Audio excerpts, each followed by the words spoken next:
Graça e paz a todos, Deus abençoe. Abra sua Bíblia, Mateus capítulo 13, versículo 3. A Bíblia diz assim que o semeador saiu para semear. Essa aqui é uma parábola muito importante.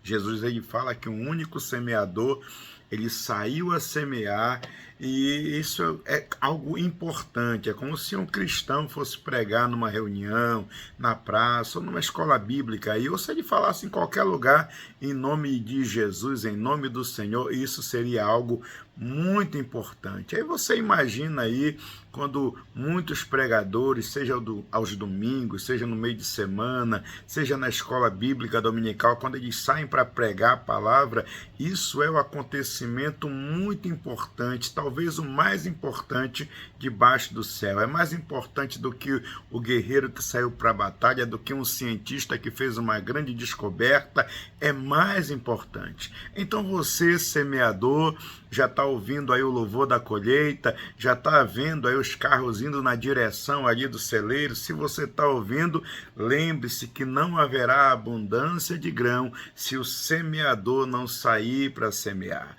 Comece a ouvir também a debulhadora que já está fazendo os grãos saltares, ela está vendo aí a moinha esmagar ali o trigo, você já está vendo o pão, o trabalhador amassando ali, né, fazendo a massa, fazendo o pão, colocando a mesa, e as famílias ali, então, se alimentando. Mas você não pode esquecer que isso aí não vai acontecer a menos que o semeador saia para semear.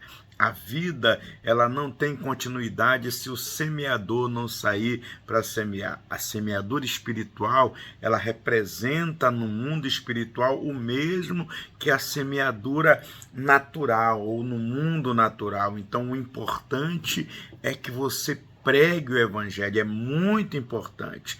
Tem pessoas que acham que é pequena coisa ir ao púlpito e liberar uma palavra, mas a eternidade vai dizer o resultado da pregação do evangelho, e haverá muitas almas salvas para louvor e glória do Senhor, porque ninguém sabe o resultado do quanto está trabalhando, do quanto está fazendo. Não dá para saber, eu vou pregar uma palavra para um amigo, para um colega de trabalho, ali do colégio, não sei o resultado.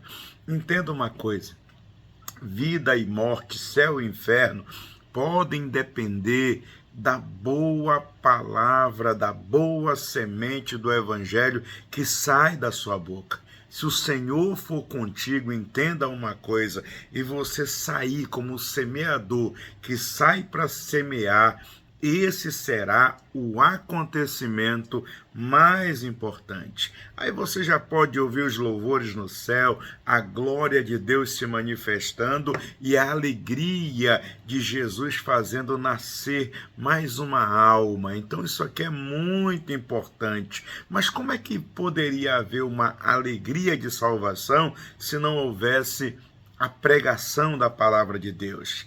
A Bíblia diz que agrada ao coração do Pai que as pessoas sejam salvas pela pregação, pela palavra, pela loucura da pregação. Então, lembre-se, o semeador saiu para semear, não deixe de pregar a palavra. Mas quem era esse semeador? A gente não sabe. A Bíblia não dá registro da família, só sabemos que ele era um semeador. Mas é bom também quando nós sabemos que tem uma pessoa que ela é tão ministro, mas tão ministro, que não seja nada mais do que um ministro. Ou seja, não importa o que ela seja, o que ela tenha, o que ela faça, contanto que ela cumpra o seu ofício. Ou seja, ela é um semeador que acaba perdendo a sua identidade mesmo no seu serviço e ganhando uma outra identidade. Ela perde a sua individualidade e ela se torna uma única coisa, um semeador. Ou seja, a Bíblia mostra ali que Deus disse assim, olha, o semeador saiu para semear. Aí você está no seu local de trabalho, seu local de estudo, mas você é o semeador. Um semeador, irmãos, entenda isso aqui. A Bíblia não diz se ele era refinado, se ele era rústico, e isso não importa. O que importa é que você entenda que é um servo de Cristo. Ah, teve o Guilherme Cari, o sapateiro. Ah, teve o Thomas Chalmers, o grande aí, homem da palavra, inteligentíssimo. Ganharam muitas almas. Pois é, não importa quem você é, importa realmente que você seja o semeador que saiu para semear. Ah, mas um tem uma linguagem simples, engraçada, de bom humor, outro ele é um intelectual com um discurso cheio de retórica que às vezes a gente nem entende o que ele fala. O importante não é o discurso, o importante é que Deus abençoe. Ele era um semeador, saiu para semear e teve como resultado uma grande colheita.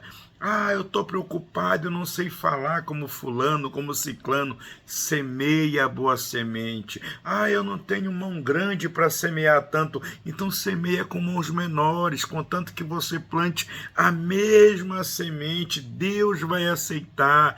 Ah, pastor, eu estou triste, eu não tenho tanta instrução.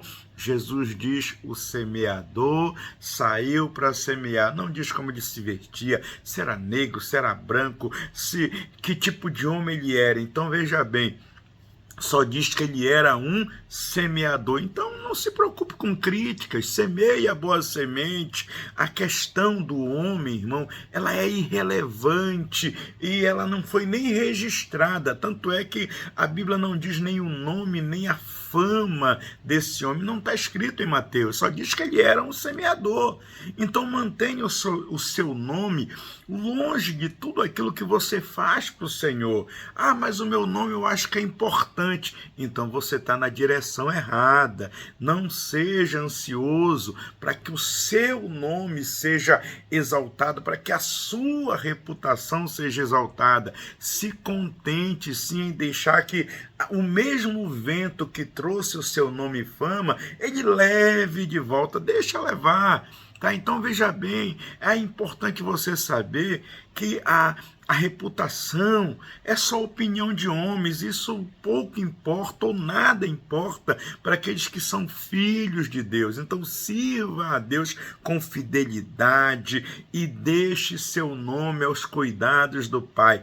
A Bíblia diz que um dia os retos brilharão no reino de Deus. Então veja bem, uma coisa você precisa saber, que o semeador ele foi um consumidor, e aí então ele se tornou um semeador, porque o evangelho ele é semente para o semeador, mas ele também é pão para o consumidor. Então veja bem, se você não for um consumidor, você não pode ser um semeador. O homem ele precisa consumir aquilo que ele planta. Então, não há ninguém que venha semear e que ele não seja primeiro um consumidor. Então, eu preciso me alimentar dessa palavra. E que Deus tenha misericórdia daquele que não se alimenta da palavra para depois semear a palavra. Por quê? Porque é uma profanação você tentar pregar aquilo que você não conhece, ou dar uma aula na escola dominical, se você, ou na escola bíblica, se você não for uma pessoa convertida. Veja bem, se você está tentando ensinar aquilo que você desconhece, comece a clamar a Deus para que te ensine, para que você fale em nome do Senhor e Cristo seja declarado como paz, como alegria, como perdão no seu coração, e ele forme sim em cada um de nós a esperança da glória. O que devemos perguntar para nós mesmos? Será que temos nos alimentado e desfrutado da boa palavra que nós temos ensinado? Isso aqui é muito sério. Tá? Então, depois que você consome, eu vou consumir a palavra, tudo bem, mas eu preciso também receber. Um semeador, ele não pode semear se ele não tiver semente. É até ruim você ir ao campo simulando que você está espalhando a semente, mas a sua mão está vazia. Aqueles que se envolvem e não possuem nada a oferecer, eles não oferecem nada. Não tem como extrair de alguém aquilo que não está nele, tá? Não se pode pregar sobre Deus se não tiver primeiro em seu coração aquela semente. Então nós precisamos receber a semente. O semeador, ele vai ao celeiro, recebe a semente e depois ele vai sair e semear. O meu receio que é que alguns não falhem na hora de receber essa semente e comecem a se apressar em pregar, mas eles não têm nada a oferecer, ou seja, tem um discurso vazio e o seu discurso vai ficar vazio até que ele receba a palavra do Deus vivo e ele seja enviado para liberar essa palavra. Então o semeador, ele é aquela pessoa que espalha a verdade. Se ele não pregar a verdade, ele não é um semeador. Alguém pode gritar e as pessoas podem até confundir essa pessoa com um semeador, mas não é. Tá? Se não houver naquilo que pregamos a verdade da palavra, por mais belo que seja o doce, é vazio, não tem recheio, é um pastel de vento, ou seja, nós não estamos servindo ao Senhor, nós devemos espalhar a semente, de outra forma, não somos dignos de ser chamados de semeadores. Mas tem uma outra coisa também, o semeador, ele era de linhagem nobre, a Bíblia diz que ele saiu para semear, então ele vem da glória da sua natureza eterna, desce a Belém, ele aguarda o tempo da semente ficar madura, ele vai para o Jordão, Cafarnaum, Nazaré, em todo lugar espalhando a semente. O resultado desse espalhar da semente lugares que estavam tristes ficam alegres, o deserto floresce, a fé brota da semente de Jesus, e o Senhor colheu e ainda colhe o resultado dessa semente. E você é parte dessa linhagem nobre, ou seja, a linhagem mais elevada, uma linhagem de honra que está entre aqueles que semeiam a palavra, que semeiam a semente do Evangelho.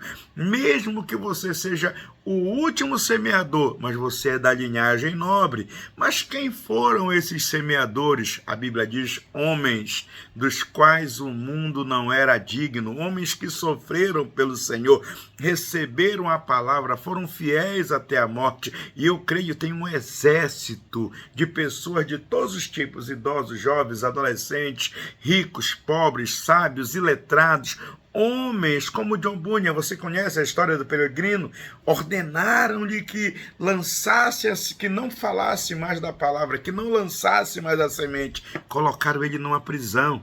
E o resultado disso, lá da janela da prisão, ele lançava as sementes, ele liberava a palavra. Essas sementes caíram em solos e em terras como as nossas, elas nos alcançaram. E aí ordenaram para ele, para que ele se calasse. E ele disse: olha, se vocês me libertarem hoje dessa prisão, amanhã novamente eu vou pregar o evangelho pela graça de Deus. E disseram para ele: então volte para a sua cela, volte para a sua cela, Senhor, por favor. E aí então ele disse: olha, lá na minha cela eu vou permanecer, antes que eu faça qualquer promessa, que eu vou ficar calado. Ele não se calou, ele precisava pregar a palavra, e eu creio que há semeadores ainda que sairão pelas ruas, pelas vilas, de casa em casa. Por quê? Porque o evangelho, ele é tão eterno quanto Deus, portanto, ele não pode morrer. E quando pensarem assim, nós matamos a planta, ela brotará em todos os lugares, ainda mais forte, mais vigorosa, mais frutífera, para a honra e glória do Senhor. Então o semeador, ele não é apenas um homem de linhagem nobre, o semeador é aquele homem que trabalha junto com Deus. E é desejo do Senhor que cada planta propague e reproduza conforme a sua espécie, ao seu propósito, que o trigo e outros cereais continuam se multiplicando. E quem deve fazer isso? Deus assegura que seja feito, e ele vai empregar homens e mulheres como seus agentes, tá? Quem são? Os semeadores. Então, tem sementes que não podem ser lançadas pelos homens. Você conhece, né, que os passarinhos vão e levam essa semente. Mas com relação ao trigo, o homem deve semeá-lo. Por quê? Porque, veja bem, você não vai encontrar nenhum campo de trigo a menos que tenha sido lançado a semente e ele então começou a produzir. O trigo, ele precisa ser semeado, ele precisa dos seres humanos para cuidar dele, ele precisa de você. E aí então Deus, mesmo que ele pudesse espalhar o evangelho pelo Espírito Santo sem as vozes humanas, mesmo que ele pudesse trazer miríades de anjos, ele não o faz. Ele não o fez. Ele quer que você fale, ou seja, ele quer falar através de você, por seu intermédio. Ele quer falar para que essa semente traga uma colheita abundante, para que essa semente seja espalhada em toda a terra. Então, em nome de Jesus, que se levante os semeadores, homens e mulheres de Deus, para liberar essa palavra da verdade e abençoar muitas famílias em o nome de Jesus. Deus está chamando você, não se cale, fale ali como peregrino. Libere a palavra, mesmo que esteja em prisão, dificuldade, passando ali a sua luta, não vai ser o emocional que vai parar você, nada vai parar você. Libere a palavra da verdade, você é de linhagem nobre, você é abençoado por Deus e Deus quer usar a sua voz para abençoar muitas vidas. Que Deus abençoe. Um beijo no coração, que Deus abençoe a sua família, seu ministério, sua casa, sua vida, e que a cada dia o Senhor te use de maneira extraordinária, no nome de Jesus. Amém e amém. Um beijo no coração, amém e amém.